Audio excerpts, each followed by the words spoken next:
Christy Fermin hindi naniniwalang gimmick lamang nina Barbie Forteza at David Lacauco ang paghihiwalay. Hindi naniniwala si Christy Fermin na isang gimmick lamang o isang maling balita ang sinasabing hiwalayan ng mga kapuso stars na sina Jack Roberto at Barbie Forteza. Ito ay pagkatapos ng mga kumakalat na chismis na nagsasabing ang kanilang paghihiwalay ay isang taktika lamang para mapag-usapan ang tambalan nina Barbie at David Lacauco, na kilala bilang Barda, na umano'y nagsisimula ng magtamlay. Ayon kay Christy Fermin, hindi siya naniniwala na ang kanilang relasyon ay isang gimmick na ginawa lamang para mag-viral at makuha ang atensyon ng publiko. Alam mo, hindi ako naniniwala. Walang babae na isusugal ang kanyang personal na buhay para lamang sa ganito. At kahit si Jack Roberto, hindi yan papayag. Nagmamahalan ito, pahayag ni Christy. Ayon pa sa kanya, ang kanilang relasyon ay hindi isang palabas at hindi ito isang uri ng artifice na ginagamit para sa pansamantalang pansin o publicity.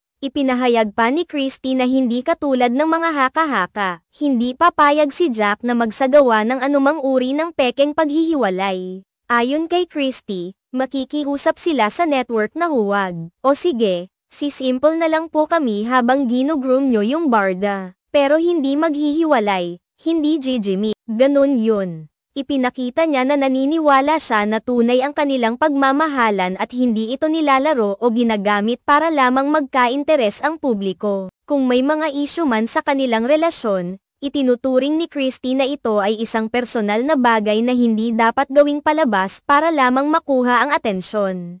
Ang mga pahayag ni Christy Fermin ay nagbigay linaw sa mga kumakalat na spekulasyon hinggil sa relasyon nina Jack at Barbie. May mga nag-aakalang ang kanilang hiwalayan ay bahagi lamang ng isang mas malawak na estratehiya upang gawing usap-usapan ang kanilang mga pangalan. Lalo na't kasalukuyang mas aktibo ang tambalang Barda nina Barbie at David Lacauco sa mga proyekto ng Kapuso Network. Gayunpaman, naniniwala si Christy na hindi ganoon ang kalikasan ng kanilang relasyon at walang dahilan upang gawing gimmick ang isang seryosong bagay tulad ng paghihiwalay. Samantala, ilang araw matapos kumpirmahin ni Barbie na tapos na ang kanilang relasyon ni Jack, wala pa ring inilalabas na pahayag mula sa kampo ni Jack ukol sa isyong ito. Ang tahimik na reaksyon mula kay Jack ay nagbigay daan sa mga karagdagang katanungan at haka-haka mula sa publiko tungkol sa mga nangyari sa kanilang relasyon. Bagamat tanging si Barbie ang nagsalita ukol sa issue, ang mga hindi pa nasasagot na tanong ay patuloy na nagbibigay puwang para sa iba't ibang interpretasyon mula sa mga tagahanga at mga kritiko ng showbiz. Ang pag-aalinlangan ng marami tungkol sa tunay na dahilan ng kanilang paghihiwalay ay nagpapatuloy.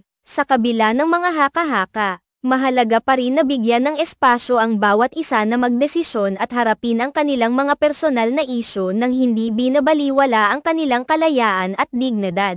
Sa ngayon, ang mga susunod na hakbang at pahayag mula sa mga pangunahing tao sa isyong ito ay magiging mahalaga upang magbigay linaw at pagtapos sa mga kontrobersyal na usapin.